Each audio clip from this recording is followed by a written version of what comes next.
see something that kind of seems like it's up and coming, and that's, you know, what I do when you can't ever go read something and read the EOC's press release and take it as gospel, okay? And you can't go to Google a plaintiff's bar blog and take it as gospel either, because it'll just trash everything the EOC says. So you kind of got to figure out what's out there pre-trial and figure out where's the middle ground in this. So in this one, you know, like I said, the Chicago office, which is, you know, they're definitely one of their more adventurous offices, you know, based on the cases I've been involved with. Plaintiff's a veteran. PTSD was selected for a driver training program.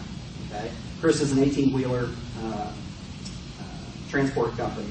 But the opportunity to continue on with the program at a certain point was rescinded, allegedly over his request to have a service dog on the road. Well, there's where the debate is. He requested service dog. Was the animal a service dog? Because if you read the plaintiff's bar reports, the kind of the plaintiff's slanted articles about it, they seem to have evidence that he had completely admitted it was untrained. The animal was untrained. But, which basically at that point, if he believes it helps him and it's completely untrained, it falls outside the definition of a service dog. Now we're to an emotional support animal. Okay? Which we don't have good definitive legal guidance as to whether emotional service animals have to be considered as a potential reasonable accommodation under this. Company, in part, they didn't help themselves because they just kind of said, no, this isn't a service dog, end of story. That's not good, okay? That's definitely, you know, not helpful in these cases. But, so, the thing to watch for this one over the next year or so to figure out, you know, and so it's filed in March of last year. They're still in discovery, so, you know, potential if it goes to trial, I think we're probably another year or two away, kind of based on how these cases usually go. Because I think this is kind of a big one for business that's going to get fought. You know, Chris has already went to the Supreme Court previously, so or at least the division of the company. So I think we'll push this one as well. But it could set the standard and give us that says anything qualifying as emotional support animal must be considered. And so that opens up a huge additional class that, you know, HR departments might have to consider in the accommodations process, because that area is going to be so much broader. I mean, and so, I mean, the idea is, you know, I've got to, you know, it doesn't do anything for, you know, directly, but its mere presence with me keeps me calm and allows me to function. Honestly, that seems reasonable. But it doesn't meet the present definition of a service dog that we know is definitively protected. So it's where the court's going to ultimately extend this, or here's what you can do, is get ahead of the courts and figure out what you think. You know, again, it's the spectrum of sticking to the federal state minimum wherever you are, or Amazon, freewheeling, and where are you going to go? And the deal is ultimately a policy, because, you know, wherever you go, you've got to be consistent in that. You know, but it's not the, you know, the do it here, then we'll do it this way this time. No, that's where you get yourself in so much trouble. But you got to figure out prospectively where you're going to go, and it may be something that reasonable, accepting an emotional support animal. Because emotional support animals usually come with prescriptions from healthcare providers, things like that. That you got something to stand on. You know, that gives you a broader range and will likely insulate you from this next generation of cases. Now, it may turn out that they ultimately say, no, there's no issue, and really the only thing that they're held liable from discrimination grounds is that failure to even talk about it. But, you know, it'll be interesting to see if that service animal piece ultimately gets addressed or resolved. Any questions? Or, Rebecca, what am I on time or whatever? You're good. Oh, okay. Excellent.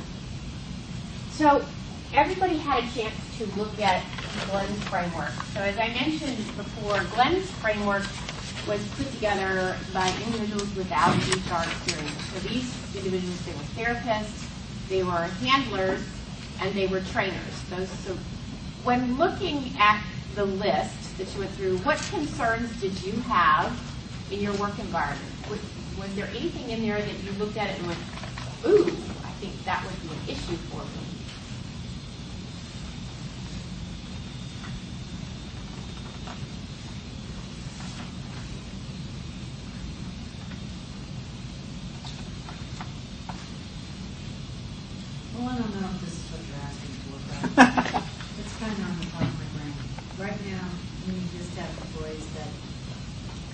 your dog in. You know, it's very big deal. Somebody feels like they need to bring their dog in because they're going to take off from work and go out of town, or the dog's going to whatever.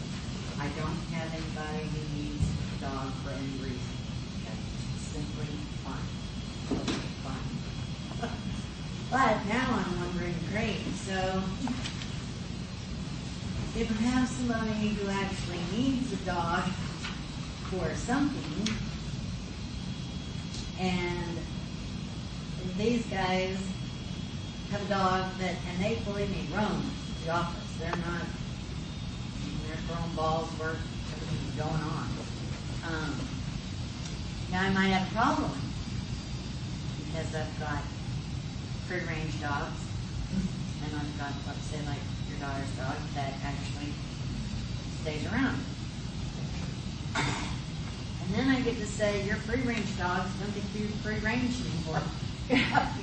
None of them catch out because they'll feel like they're being discriminated against because they're no longer free-range. But obviously, there has to be an accommodation made for this. Well, to start with, a service dog should be dog neutral. It should not react to other dogs. So the service dog wouldn't be the problem. It would be the free-range dogs that would be the problem.